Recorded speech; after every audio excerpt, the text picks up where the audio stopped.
Hello students, video शुरू करने से पहले प्लीज चैनल को लाइक, शेयर और सब्सक्राइब जरूर करें। एक इम्पॉर्टेंट इन्फॉर्मेशन, अगर आपको इस वीडियो के नोट्स चाहिए तो डिस्क्रिप्शन बॉक्स में दिया गया डाउनलोड लिंक चेक करें। Thank you. चलिए शुरू करते हैं। इस वीडियो में हम पढ़ेंगे MEG2 ब्रिटिश ड्रामा के प्रीवियस ईयर क्वेश्चन और most important questions with answers. यह क्वेश्चंस आपके एग्जाम के लिए बहुत इम्पॉर्टेंट है। अगर आपने ये अच्छे से कर लिए तो एग्जाम निकलना पक्का है। Let's begin. Question 1. Critically comment on any four of the following passages with reference to the context in about 150 words each. A. Galata never does quite like Pygmalion, his relation to her is too godlike to be altogether agreeable. B. I'm in the fire and I'm burning, and all I want is to die. But what does it matter, this is what he wanted from me. C. With the base fracas of your medicine, still you increase your friends. D. When all your alchemy and your algebra, your minerals, vegetals and animals, your conjuring, cousining and your dozens of trade, could not relieve your corpse with so much linen.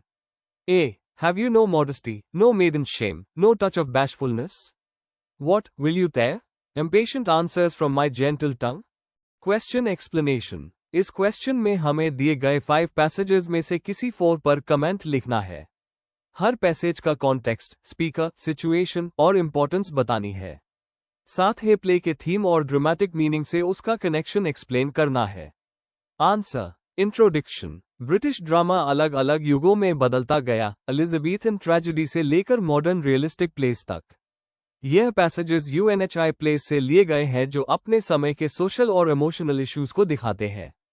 Her writer अपनी अलग style और thought के जरिए इंसानी emotions और society को reflect करता है। Main body. A. Galatea never does quite like Pygmalion, Pygmalion by GB Shaw. यह लाइन अलिजा और हिगन्स के बीच के कॉम्प्लेक्स रिलेशन को दिखाती है। अलिजा को हिगन्स एक एक्सपेरिमेंट समझता है, इंसान नहीं। शॉ ने इस मिथ को यूज करके क्लास और जेंडर इनइक्वालिटी पर कमेंट किया है। गॉड लाइक का मतलब है हिगन्स का अपने आप को सुपीरियर समझना, जो अलिजा को पसंद नहीं। यह पैसेज फेमिनिज्म और इंडिविजुअलिटी के थॉट को हाईलाइट करता है। B. I am in the fire and I am burning, look back in anger by John Osborne. ये एलिसन का डायलॉग है जो उसके अंदर के पेन को दिखाता है। Fire and burning imagery, emotional suffering और मैरिटल कॉन्फ्लिक्ट का सिंबल है। यह line angry young man movement से जुड़ी है, जहां जिम्मी पोर्टर जैसे लोग अपनी फ्रस्ट्रेशन और डिसैटिस्फैक्शन दिखाते हैं। C. With the base fricks of your medicine, the alchemist by Ben Jonson. इस लाइन में जॉनसन ने ग्रीड और फूलिशनेस पर मजाक बनाया है। मेडिसिन यहां फेक रेमेडीज को दिखाता है जिनके जरिए कन लोग पैसे कमाते हैं। जॉनसन सोसाइटी के अन्य लोगों को क्रिटिसाइज करते हैं जो लालच के चक्कर में धोखा खा जाते हैं। D. When all your alchemy and your algebra, The Alchemist by Ben Jonson। यह पैसेज सूडो साइंस और फेक एक्सपेरिमेंट्स पर सैटायर है। जॉनसन दिखाते हैं कि नॉलेज के बिना विजडम काम नहीं करता। उन्होंने ह्यूमर के जरिए ग्रीड और फॉल्स प्राइड को एक्सपोज किया है। ए. Have you no modesty, A Midsummer Night's Dream by Shakespeare। ये लाइसेंडर का डायलॉग है जो हर्मिया के साथ मिसअंडरस्टैंडिंग में बोलता है। पक के मैजिक के इफेक्ट से कैरेक्टर्स कंफ्यूज हो जाते हैं। यह सीन शेक्सपियर के रोमांटिक कॉमेडी स्टाइल और ड्रामेटिक आयरनी को परफेक्टली दिखाता है। कंक्लूजन। हर पैसेज अपने राइटर के ड्रामेटिक विजन को दिखाता है। शेक्सपियर का पोएटिक रोमांस, जॉनसन का सैटायर, शॉ का सोशल मैसेज और ऑसबॉर्न का इमोशनल रियलिज्म। ये सब मिलकर ब्रिटिश ड्रामा के डेवलपमेंट और डाइवर्सिटी को रिप्रेजेंट करते हैं। If you need the notes of this video, there is a download link in the description box. Be sure to check it out. Thank you. Question 2. Comment on the use of a play within the play in A Midsummer Night's Dream. Question explanation. इस question में हमें बताना है कि Shakespeare ने A Midsummer Night's Dream में play within a play का use क्यों किया। हमें ये समझाना है कि इसका ड्रामेटिक पर्पस क्या है, कैसे ये कॉमेडी और थीम्स को डीपन करता है, और कैसे ये रियल लाइफ और इमेजिनेशन के बीच कनेक्शन दिखाता है। Answer. Introduction. Play with in a play Shakespeare का एक बहुत हाई फेमस ड्रामेटिक डिवाइस है।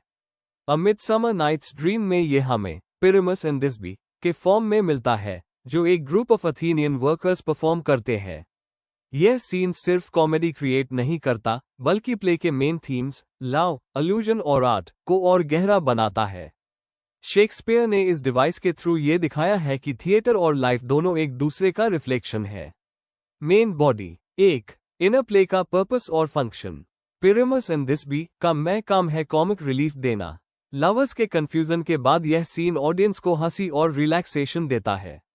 मैकेनिकल्स के ओवरएक्टिंग और सिली डायलॉग्स प्यो सीन को फनी बना देते हैं।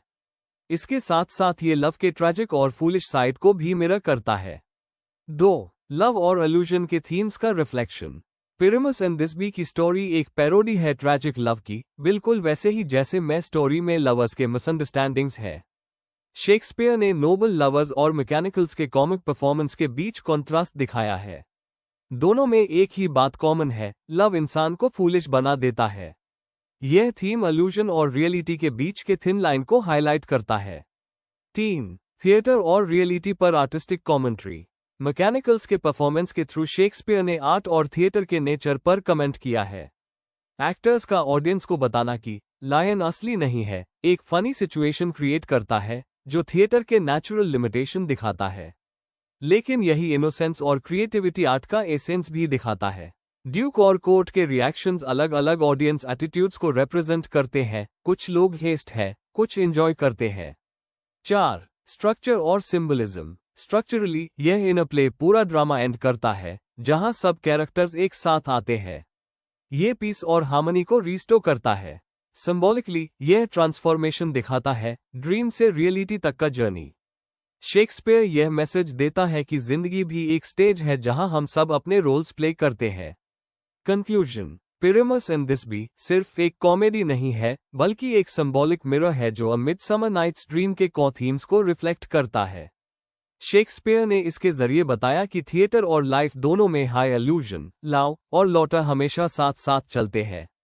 इस डिवाइस ने प्ले को और मीनिंगफुल और मेमोरेबल बना दिया है। If you need the notes of this video, there's a download link in the description box. Be sure to check it out. Thank you. Question 3. Critically examine the significance of Hamlet's soliloquies with reference to the introspection and soul-searching he goes through. Question explanation. इस question में हमें Hamlet के soliloquies का meaning और importance समझाना है। हमें बताना है कि इन स्पीचेस के जरिए हैमलेट अपने अंदर के इमोशनल कॉन्फ्लिक्ट, डाउट और स्पिरिचुअल स्ट्रगल को कैसे दिखाता है। बेसिकली यह क्वेश्चन हैमलेट के मानसिक और आत्मिक संघर्ष पर फोकस करता है। आंसर। इंट्रोडक्शन। soliloquy एक ऐसा ड्रामेटिक डिवाइस है जिसमें कैरेक्टर स्टेज पर अकेला होकर अपने थॉट्स और इमोशंस लाउडली बोलता है। हैमलेट प्ले में शेक्सपियर ने इस डिवाइस का बहुत ब्रिलियंट यूज किया है। हैमलेट के soliloquies के थ्रू हम उसके दिल और दिमाग के अंदर जा पाते हैं। यह स्पीचेस हैमलेट के अंदर के स्ट्रगल, गिल्ट और हेजिटेशन को दिखाती है। इनके जरिए शेक्सपियर एक इंसान के साइकी और सेल्फ क्वेश्चनिंग नेचर को एक्सप्लोर करते हैं। Main body. 1. हैमलेट का इनर कॉन्फ्लिक्ट और फिलोसॉफिकल सोच। पहला soliloquy, "Oh that this too solid flesh would melt", उसके दुख और फ्रस्ट्रेशन को दिखाता है। उससे अपने पिता के डेथ और मां के क्लॉडियस से जल्दी शादी होने से घिन आती है। ये दिखाता है कि हैमलेट एक सेंसिटिव और मॉरली कॉन्शियस इंसान है जो दुनिया की करप्शन को एक्सेप्ट नहीं कर पा रहा। शेक्सपियर ने उसके जरिए एक रेनेसा इंसान को दिखाया है जो मोरालिटी और इमोशन के बीच फंसा हुआ है। 2. डिले और इंडिसीजन का थीम। हैमलेट के soliloquies का एक मैं थीम है उसका डिले, मतलब सोचता ज्यादा है, करता कम है। फेमस लाइन, "टू बी और नॉट टू बी", उसके अंदर के कॉन्फ्लिक्ट को क्लियरली दिखाती है। उसके माइंड में कांस्टेंट स्ट्रगल है, जीना बेहतर है या मरना। यह ओवरथिंकिंग हाई उसके डिले का रीजन है। शेक्सपियर ने रिवेंज ट्रेजेडी को एक साइकोलॉजिकल स्टडी बना दिया है थ्रू हैमलेट्स इंडिसीजन। 3. मोरल और स्पिरिचुअल इंट्रोस्पेक्शन। हैमलेट के soliloquies में स्पिरिचुअलिटी और मोरालिटी दोनों का स्ट्रॉन्ग रिफ्लेक्शन मिलता है। जब वो क्लॉडियस को प्रेयर करते देखता है तो उसे मारने से रुक जाता है क्योंकि उस लगता है कि क्लॉडियस हेवन चला जाएगा। ये उसके मोरल हेजिटेशन को दिखाता है।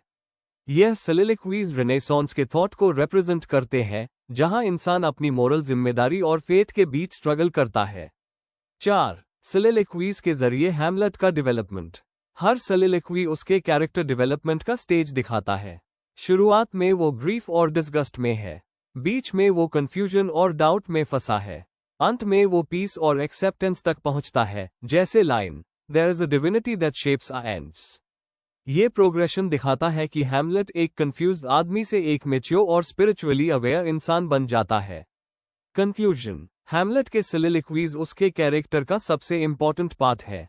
ये स्पीशीज उसके दिमाग और दिल दोनों के अंदर के स्टॉर्म को समझाती है।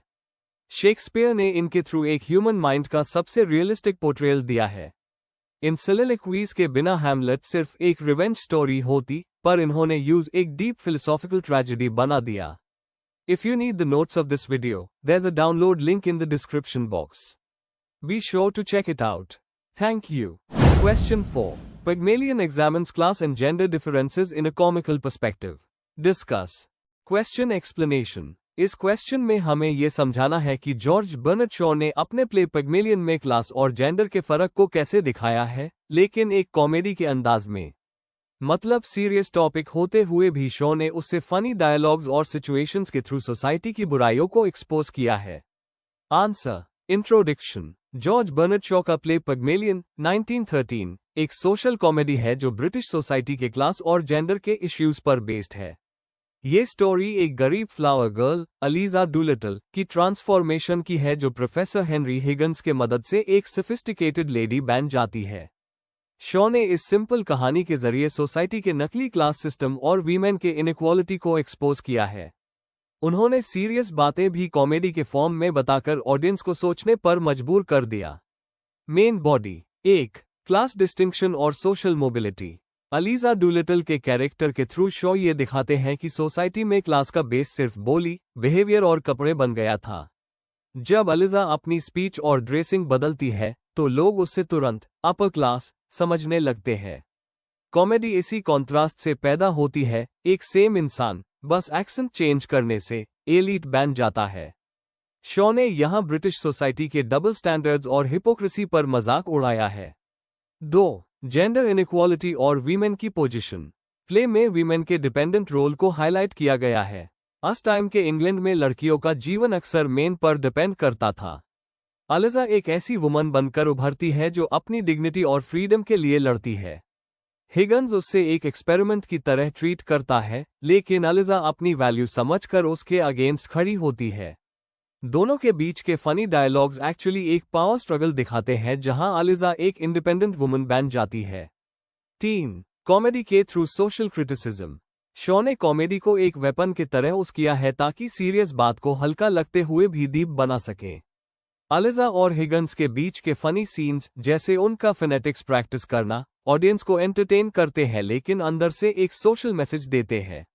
गार्डन पार्टी के सीन्स में अलीजा के ऑकवर्ड वर्ड्स और रिएक्शंस ऑडियंस को हंसाते हैं, पर साथ हाई क्लास प्राइड और फेक मैनर्स को एक्सपोज करते हैं। कॉमेडी का पर्पस सिर्फ एंटरटेन करना नहीं है, बल्कि सोसाइटी को मिरर दिखाना भी है। 4. एंडिंग और शॉ का मैसेज। प्ले का एंडिंग अनयूजुअल है। अलीजा हिगन्स से शादी नहीं करती, बल्कि अपनी इंडिपेंडेंस चूज करती है। इससे शॉ ने ये मैसेज दिया कि एक औरत का ट्रांसफॉर्मेशन सिर्फ आउटवर्ड अपीयरेंस का नहीं, बल्कि अंदर से स्ट्रांग बनने का प्रोसेस है। उन्होंने ये भी दिखाया कि रियल अपलिफ्टमेंट तब होती है जब इंसान अपने सेल्फ रिस्पेक्ट को समझे। कॉमेडी के टोन ने प्ले को प्रीची होने से बचाया और मैसेज को ज्यादा इम्पैक्टफुल बनाया। कंक्लूजन। पिग्मेलियन एक ऐसी कॉमेडी है जो सोसाइटी के क्लास और जेंडर सिस्टम को चैलेंज करती है। बर्नार्ड शॉ ने ह्यूमर के थ्रू सीरियस प्रॉब्लम्स को समझाया, जिससे ऑडियंस सोचने पर मजबूर होती है। अलीजा की जर्नी एक सिंबल है सेल्फ रिस्पेक्ट और इक्वालिटी की, इसलिए ये प्ले फनी होने के साथ साथ डीपली मीनिंगफुल भी है। Before we end, please like, share and subscribe the channel for more such study materials and one important information, अगर आपको नोट्स चाहिए तो डिस्क्रिप्शन बॉक्स में डाउनलोड लिंक दिया हुआ है, जरूर चेक करें। Thank you.